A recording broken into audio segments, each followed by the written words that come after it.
வாழ்க வையகம், வாழ்க வையகம், வாழ்க வளமுடன். அருளாசன் அருள் தந்தை வேதாத்ரி மகரிஷி அவர்களும் ஒட்டுமொத்த மகான்களும் இறைநிலையும் என்னுள் சூக்குமமாக எழுந்தருளி இன்றைய நாள்காட்டி வரிகளுக்கான கவிவரிகளையும் அதற்கான விளக்கத்தையும் சிறப்பிக்க வேண்டுமாய் சங்கல்பம் மேற்கொள்கிறேன். அனைவரையும் பணிவோடு முதற்கண் வணங்கி ஆரம்பிக்கலாம் என்றிருக்கிறேன். அனைவருக்கும் இனிய காலை வணக்கம். வாழ்க வளமுடன். சாமிஜியினுடைய இன்றைய நாள்காட்டி வரிகள். உடலுக்கும் உயிருக்கும் எப்போதும் பிணக்கு ஏற்பட்டாலும் அந்த பிணக்கு தான் நோய் என்று சுவாமிஜி இந்த நாள்காட்டி வரிகள் கொடுத்திருக்காங்க. இதற்கான கவிதை வரிகள். உடல் இயக்கம் உயிர் இயக்கம் ஒன்றோடு ஒன்று ஒத்திருந்தால் உணர்ச்சி மிக இனிமையாகும். உடல் உயிர்களுக்கு காற்று வெப்பம் தண்ணீர் உறவை சீர் செய்து தொடர்ந்து இயங்கச் செய்யும். உடலில் நீர் முதல் மூன்றில் ஒன்றேனும் ஓட்டத்தில் தலைப்பட்டால் அளவு கெட்டால் உடலில் அணு அடுக்கு குலைந்து போகும். உணர்ச்சி பொருந்தா இதுவே துன்பமாகும் என்று சுவாமிஜி நமக்கு இந்த கவிதை வரிகள் கொடுத்திருக்கிறாங்க. நாம புரிந்து கொண்ட வேண்டியது என்ன? உடலுக்கும் உயிருக்கும் நட்பு ஏற்பட்டா அது வாழ்க்கை.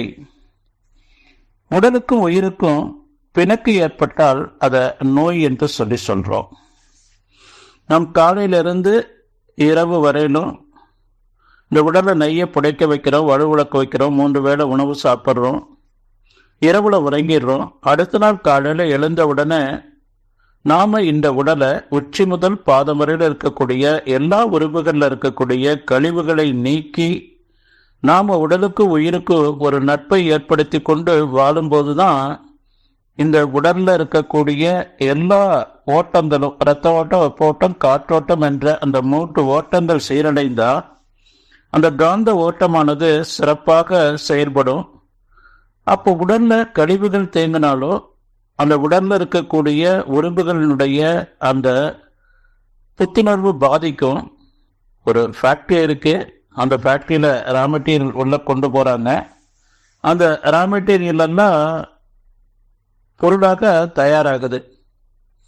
அப்போ அந்த தயார் பண்ணக்கூடிய அந்த மிஷினரிஸ்ல கழிவுகள் நிறைய தேங்கும். அதை சுத்தப்படுத்தி கொண்டே அவர்கள் அந்த ரா மெட்டீரியலை திரும்ப திரும்ப அனுப்பி அந்த பொருள்கள் உற்பத்தியை செய்தாங்கன்னா மட்டும்தான் அந்த பொருளும் நல்லா சுத்தமாக இருக்கும். அதே போல் அந்த மிஷினரிஸில் எந்த விதமான பாதிப்பும் இருக்காது. இது நடைமுறை வாழ்க்கையில் நம்ம மிஷினரிஸ்க்கு மட்டுமல்ல, நம்ம சமைக்கிற பாத்திரங்களை ஒவ்வொரு வேலையும் நல்லா சுத்தப்படுத்தணும். அதே போல் அலுவலகங்கள் சுத்தமாக இருக்கணும்னு நினைக்கிறோம். நம்ம பயன்படுத்துகிற எல்லா வாகனங்களையும் சுத்தப்படுத்தி நாம் பயன்படுத்தும் போது தான் நமக்கு ஒரு நிறைவு இருக்கு. நம்ம போடுற ட்ரெஸ்ஸு கூட ஒரு நாள் போட்டதை மறுநாள் நம்ம இந்த ட்ரெஸ்ஸை போடும்போது சூழ்நிலை காரணமாக முளையா இருக்கு, காயில் துவைச்சோம் ஏற்கனவே அதுவே தாய்ந்து கொண்டு இருக்கு அப்படிங்கிற மாதிரி ஒரு வாஷிங் மிஷின்ல இல்லாத இல்லத்தில் பல சிரமங்களுக்கு காரணமாக நம்ம உதாரணத்துக்கு போட்டோம்னா அன்றைக்கு ஃபுல்லாக நமக்கு ஒரு அன்ஈஸியாக ஃபீல் பண்ணக்கூடிய ஒரு நிலை ஏற்படுது. இதெல்லாம் ஏன் இங்கே சொல்ல வரேன் அப்படின்னு சொன்னால், பருவுடல், இந்த பருவுடலுக்கும் உயிரோட்டத்திற்கும் இடையில இருக்கக்கூடிய இரத்த ஓட்டம், வெப்போட்டம், காற்றோட்டம், இந்த 3 ஓட்டங்கள் வாத பித்த சுலோத்தம்னு சொல்லக்கூடிய இந்த 3 ஓட்டங்கள் சீராக ஓடிக்கொண்டு இருந்தால் தான் நமக்கு எந்த விதமான ஒரு சிரமங்களும் இருக்காது. இதில் ஏதாவது ஒரு தடை ஏற்படும் போது, இந்த 3 ஓட்டங்களில் தடை ஏற்படும் போது அங்க வழியா அது நோயா காலத்தால நமக்கு உருவெடுக்கிறது. ஒரு தும்மல் வருது, அந்த தும்மலை நல்லா தும்மி நம்ம உள்ள இருக்கக்கூடிய அந்த கழிவுகளை வெளியே எடுத்துடணும். அந்த தும்மலையே அப்படியே சிலர் என்ன செய்வாங்கன்னா அடக்க மெடிசன்ஸ் சாப்பிடுவாங்க. அப்போ அந்த தும்மல் என்ன ஆகும், மூக்கு சளியா மாறிடும். அந்த மூக்கு சளி அதுவே காலத்தால நெஞ்சு சளியாக மாறும். மெடிசன் சாப்பிட சாப்பிட அடுத்த ஸ்டேஜ் ஆஸ்மாவாக மாறும், அடுத்த ஸ்டேஜ் கேன்சராக மாறும். இப்படி நம்ம கழிவுகளை வெளியேற்றாம சுத்தப்படுத்தாம உடலை நம்ம வாடும்போது நம்ம உடலுக்கு நோய் ஏற்பட்டு நம்ம சிரமப்படுறோம்.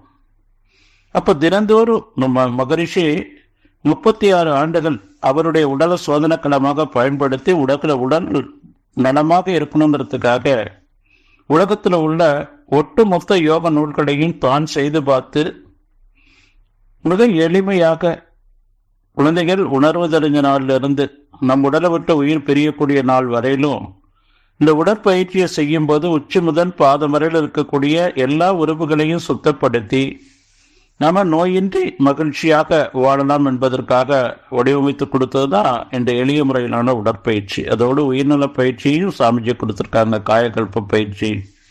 நாம இந்த உடலையும் உயிரையும் நாம தினந்தோறும் எழுத்த தன்மைக்கு மாற்றிக்கொள்வதற்கு இந்த பயிற்சியை செய்து நாம் ஆரோக்கியமாக வாழ்வோம் என்று சொல்லி நன்றியோடு நிறைவு செய்து கொண்ட இன்றைய சிந்தனையை வாழ்க வளமுடன், வாழ்க வளமுடன், வாழ்க